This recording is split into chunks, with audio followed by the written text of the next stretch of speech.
Welcome to the SRS Podcast. I'm your host, Aaron J. Babyar, and I'm the Training Director of Support Raising Solutions.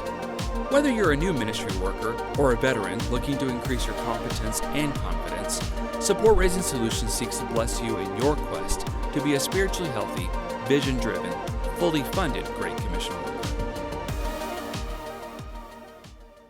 I'm blessed to be joined again today by Jenn Fortner.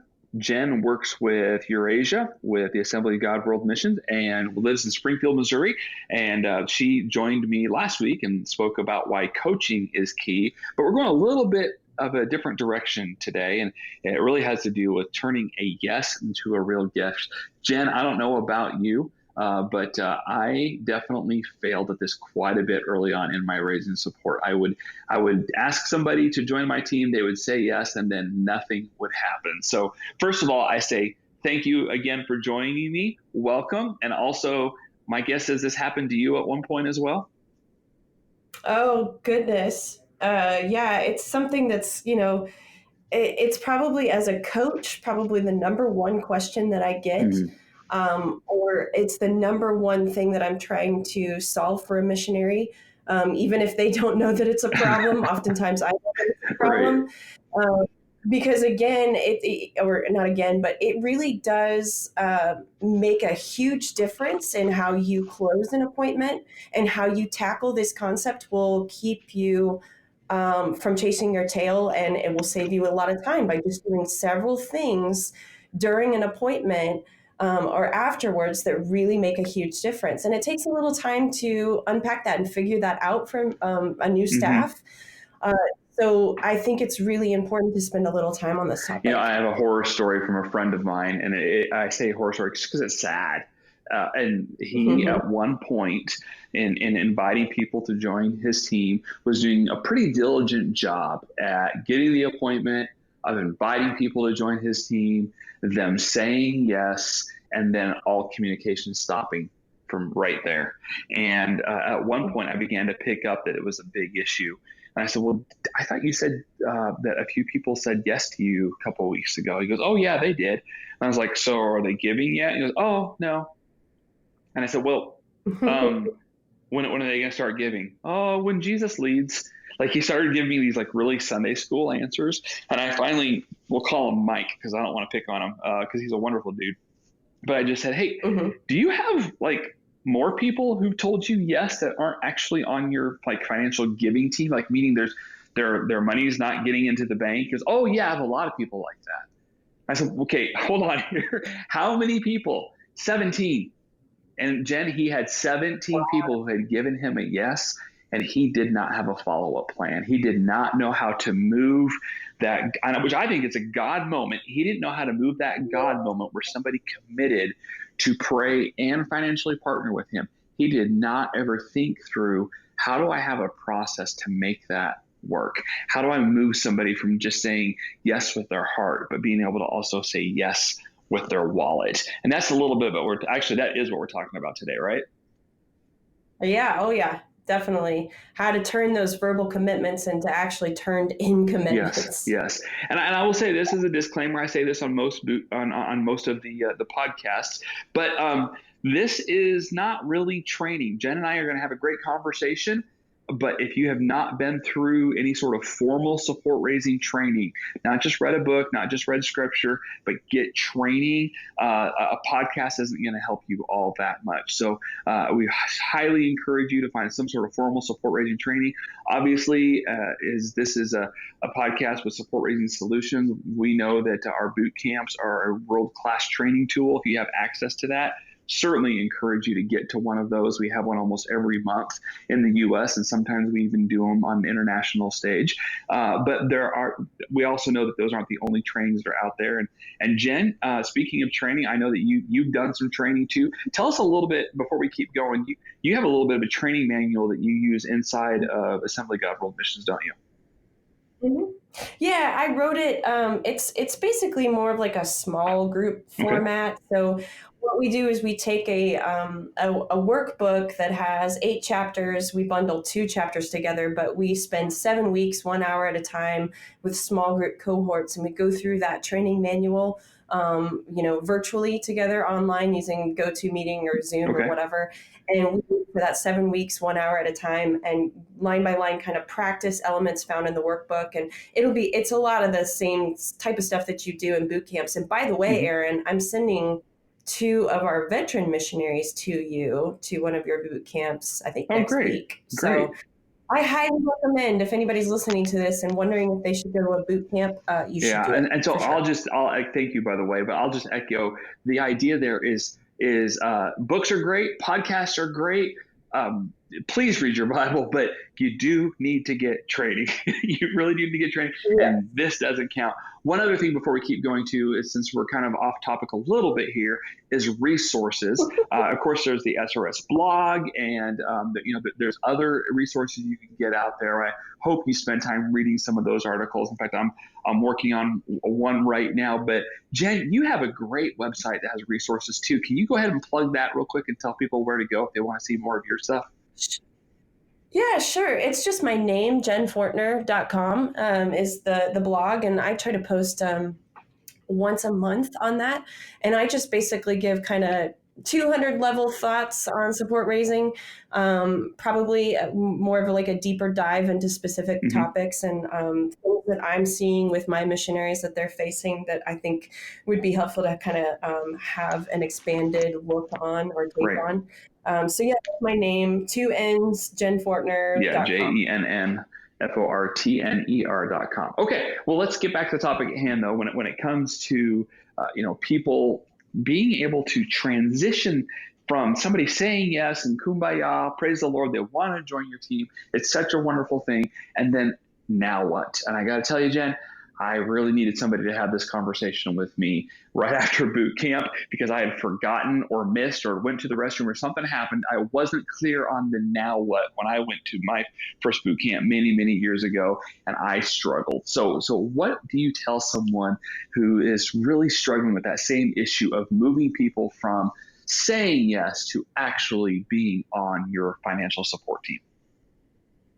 Yeah, so I would say number one is so we're talking about turning verbal commitments into yeses and into actual commitments, and when we're in appointments, number one is good follow up starts at the appointment. It doesn't start afterwards. It doesn't start, 2 weeks afterwards. Good follow up is always going to start during the appointment. And what do I mean by that? So, Aaron, let's say you and I have had a conversation and I did a great ask for support. You said, yes, I'm going to jump on board at $150 a month.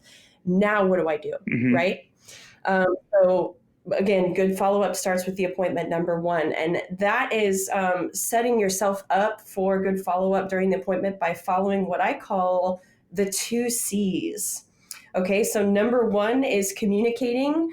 Um, Basically, if somebody says anything other than no, you are creating and setting the expectations right then and there that you are going to follow up with them until that gift gets Oh, that's turned awesome. I'm in. going to say that again. Okay, If somebody says anything other than no, you need to anything keep under the communicating. sun, Yep. other than that. You need to get to Right. a clear Yep. yes or a clear no. Don't let it stay as Yep. maybe. Yeah, so you say yes to me, I say awesome, that's amazing. I might come at you with what I call a threefold commitment, where I start saying, I'm committing to pray with you on a regular basis, to keep you updated on a regular basis, and while I'm on the field, I'm going to do ministry well and keep this in the forefront. And those are my 3 commitments to you. And then, I get into that, but I'm also saying, okay, so I want to find out in the appointment how much you want to give and when you want to start Hmm. giving. So if I say anything to me other than a no, I want to find out those 2 things: when you're going to start, how Mm-hmm. much. So I'm basically saying to you at that point, I'm going to be, okay, great, Aaron. I'm so excited that you want to give $150 a month. Is that something that you'd like to set up immediately? Or sometime soon, and then you kind of give me the answer from there. And then if you say, I'll set it up tomorrow, Jen, I'm so excited. Yeah, and I've got the link and all this stuff. I'll set it up in the morning. And then I say, awesome, Aaron, that is amazing. If I don't see it come in by tomorrow evening, I might just shoot you a quick text or give you a phone call and see if there's anything that I can do to be helpful on that end, because I know sometimes it can be tricky, or whatever it is for your organization.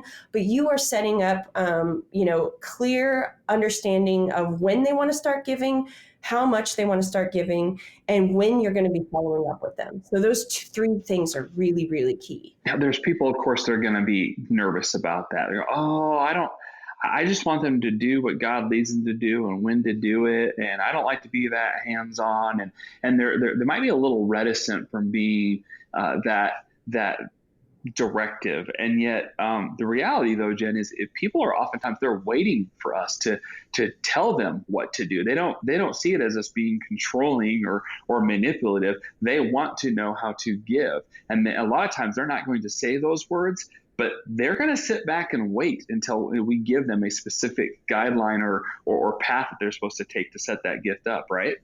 Oh, absolutely. And if you say to me, I want to give $150 a month and I'll set it up this week, if I don't clarify that, that's on me, not on you. Because as the potential partner, or as my new partner, you don't know what is expected out of you. So if you don't create some type of urgency or follow-up plan, you may think, oh, this is no big deal, I'll get it turned in a couple months. Whereas on me, on the other, I'm thinking, great, I need him to set it up, to get my November goals in, or wherever time of year it is. I need to get that set up immediately so it doesn't fall through the cracks and all of that other kind of stuff. So setting up those guidelines, and follow-up expectations, let's just call it that. Those follow-up expectations in the appointment is number one. By the way, just a rare thing happened to me. I have a gentleman who has not given before, but he goes to my church, and he had indicated to me that he wanted to start giving. And long story short, we had a follow-up meeting yesterday. Now, I've been fully funded for a while. This is kind of a little extra that I'm needing to raise going into next year. So I'm not starting from scratch here. But the point is, in our meeting, and this is a follow-up meeting, which I don't always do follow-up meetings, but before we got together, I had texted him and I said, hey, by the way, I know that you had indicated a strong interest in beginning a monthly gift. Let's make sure to handle that early on in our meeting so we can set that up. And when we sat down yesterday, he actually said, I really appreciate that you told me that we were going to do this. And I said, oh, and he said, yeah, I've been able to bless and be a part of a lot of different missionaries and their teams.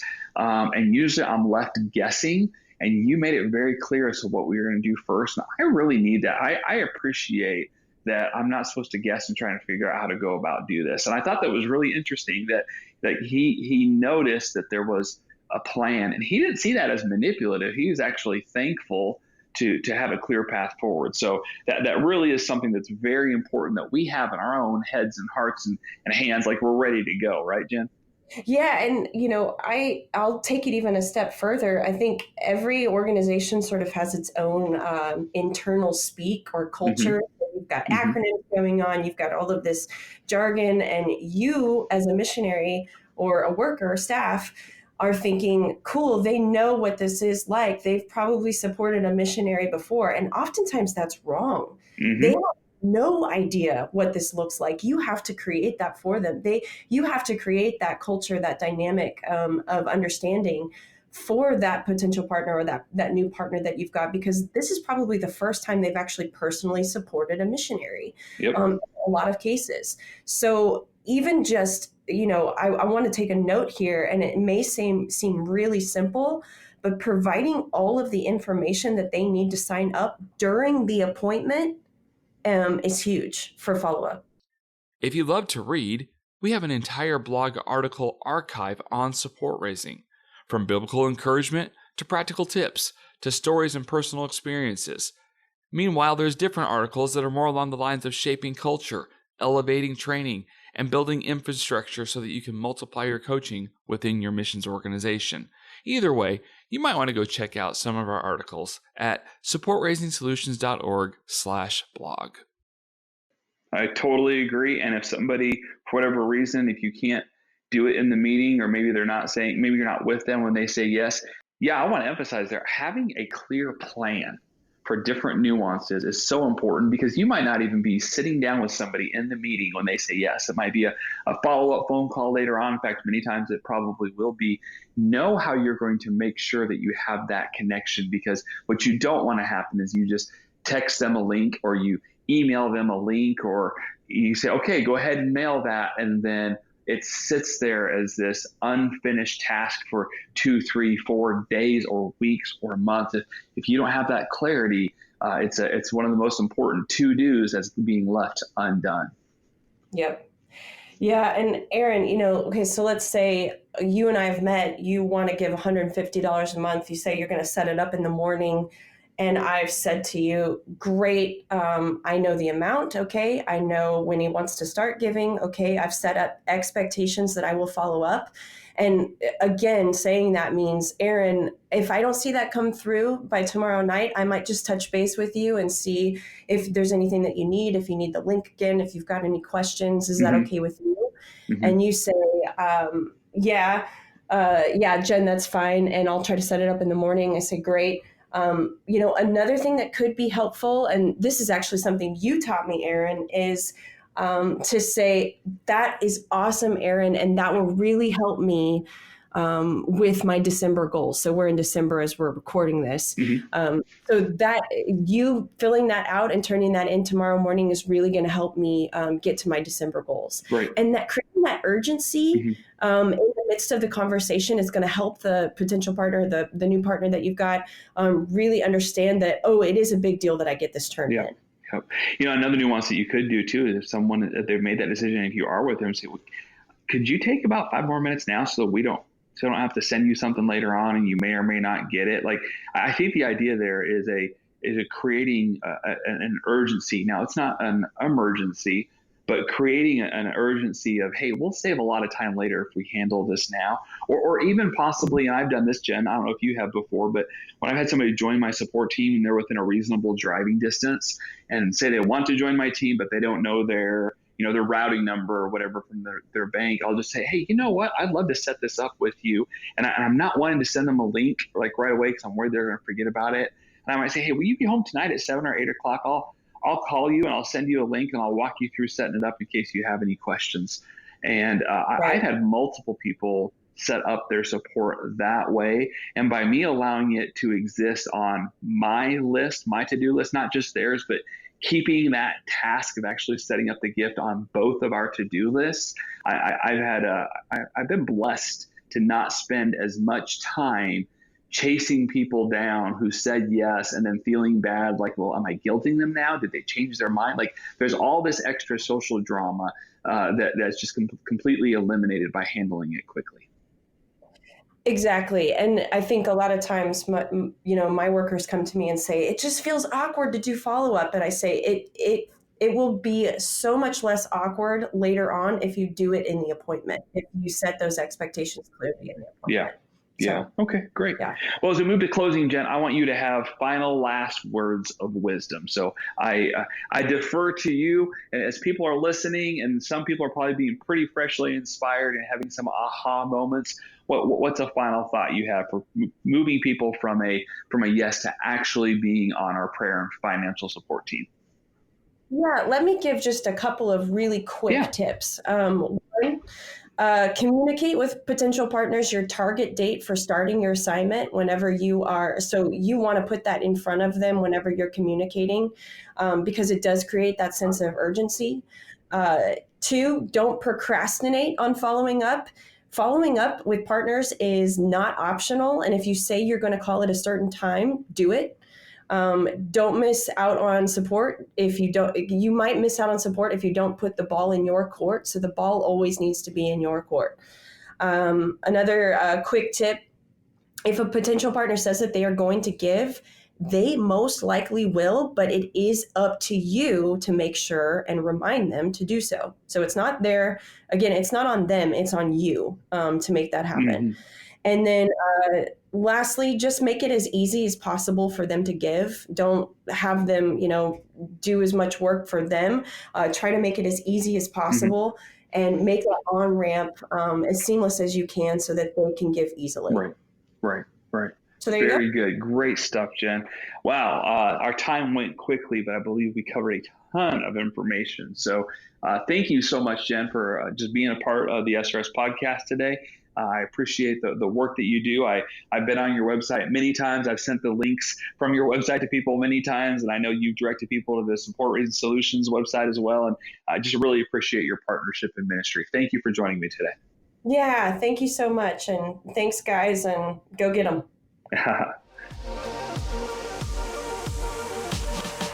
Thanks for joining us for this episode. We would love to hear your ideas for future content. Please visit supportraisingsolutions.org/feedback to share your thoughts and questions. Also, wherever you download your podcast from, be sure to subscribe for future episodes and come back each week to gain more insight into the process of building and maintaining your personal support team.